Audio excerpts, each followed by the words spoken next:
मैं हूँ ऋषभ और आप हैं मेरे साथ मिनेसोटा न्यू होप में। आज है संडे और इस समय हो रहा है शाम के 4। शाम को 7 बजे से फिर से बर्फ़ है और अभी टेम्परेचर हो रहा है -14 डिग्रीज। तो आइए आपको दिखाते हैं मेरा घर। डबल कार गराज, कुछ सामान रखा है। मेरा क्रिकेट का किट है, मेरा स्नोबोर्ड।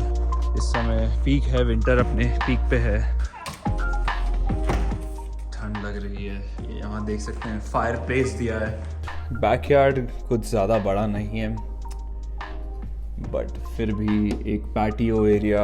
ये है डाइनिंग एरिया। और अब चलते हैं ऊपर की तरफ। आइए चलते हैं मेरे मास्टर बेडरूम की तरफ, जो मेरा बेडरूम होगा। काफ़ी स्पेशियस है।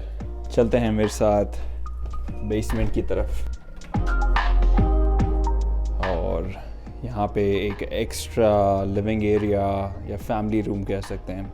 ये है studio come office come whatever you can call it. Heater sir बचा के चलना होगा। वॉशर एरिया काफ़ी पुराना है, जिसे मैं तोड़ के फेंकने वाला हूँ। रीमॉडल करेंगे इसे। और शायद यहाँ पे वाटर सॉफ्टनर का ये एक्सेस है। ये आप देख सकते हैं सिस्टम HVAC सिस्टम है, जिससे पूरे घर की हीटिंग होती है। तो जैसे कि मैं एक इमिग्रेंट हूँ और मैं हूँ H1B पे। मैं 5 साल पहले इस कंट्री में एज अ स्टूडेंट आया था F1 वीज़ा पे।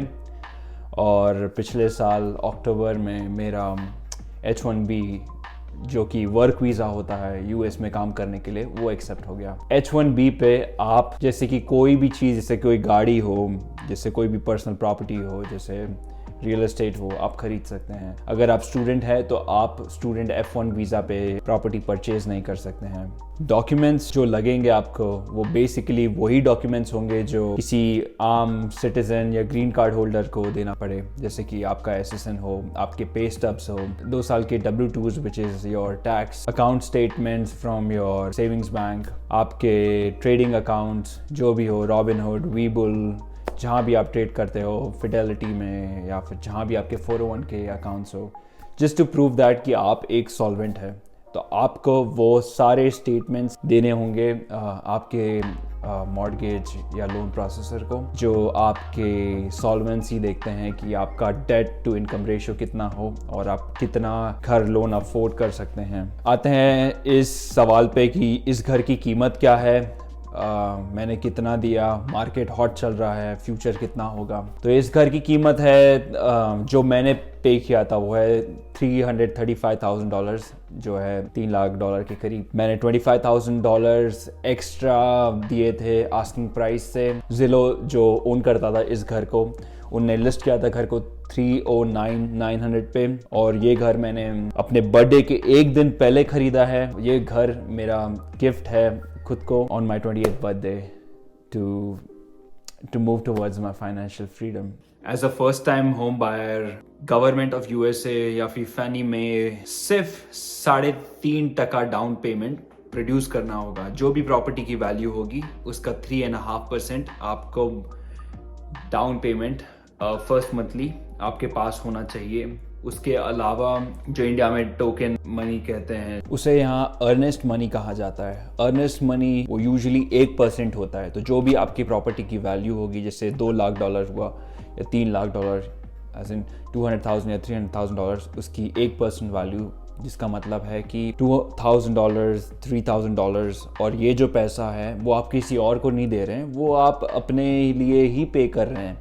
तो वो जो अर्नेस्ट मनी होगा, that is being used as your first payment towards the house. So all in all 3.5%, 3.5% down payment of the house, 1% earnest money, और एक होती है क्लोजिंग कॉस्ट। तो क्लोजिंग कॉस्ट जो होती है वो डिपेंड करती है कि घर की वैल्यू या प्रॉपर्टी कितनी है, प्रॉपर्टी का इंश्योरेंस कितना आप बाय कर रहे हैं, नहीं कर रहे हैं, और हर स्टेट की अलग वैल्यू होती है। तो आप शॉप कर सकते हैं, आप देख सकते हैं कि आपके इनकम सैलरी के हिसाब से आप कितना परचेज कर सकते हैं। तो मेरे लिए मुझे $14,171 कुछ थे closing cost, like the down payment और जो क्लोजिंग कॉस्ट मिला के। अब मेरे पास डाउन पेमेंट के तो पैसे थे, अर्नेस्ट मनी के पैसे थे, बट मेरे पास क्लोजिंग कॉस्ट के पैसे नहीं थे कि मैं और पे कर पाऊँ। तो जो और पैसे होते से 5,000 और लगते मुझे, तो वो जो 5,000 थे वो मेरे लोन प्रोसेसर ने मेरे टोटल अमाउंट में ओ करता हूँ उसी में मिला दिए। जाते जाते एक सवाल मेरे दिमाग में आया जो मुझे लगा बहुत इंपॉर्टेंट होगा और सभी इमिग्रेंट्स या देसियों के दिमाग में चलता होगा।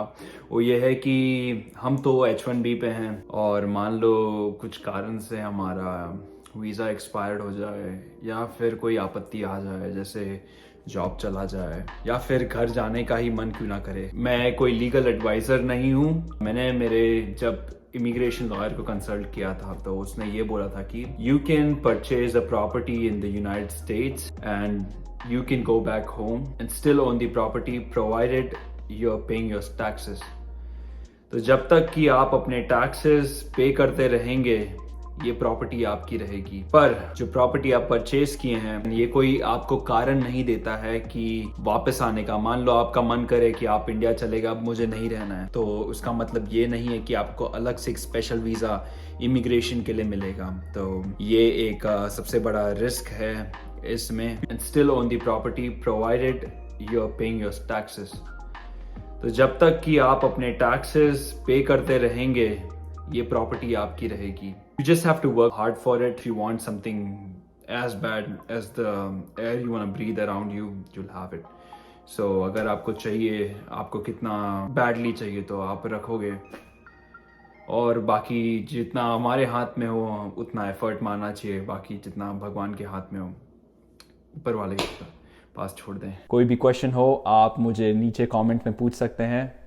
और ये काफ़ी समय बाद ये मेरा पहला व्लॉग है, तो आप मेरी मदद कर सकते हैं, और कुछ गलती हो गई तो माफ़ी चाहता हूँ मैं। So like share and subscribe my video, और मिलते हैं कुछ दिनों के बाद।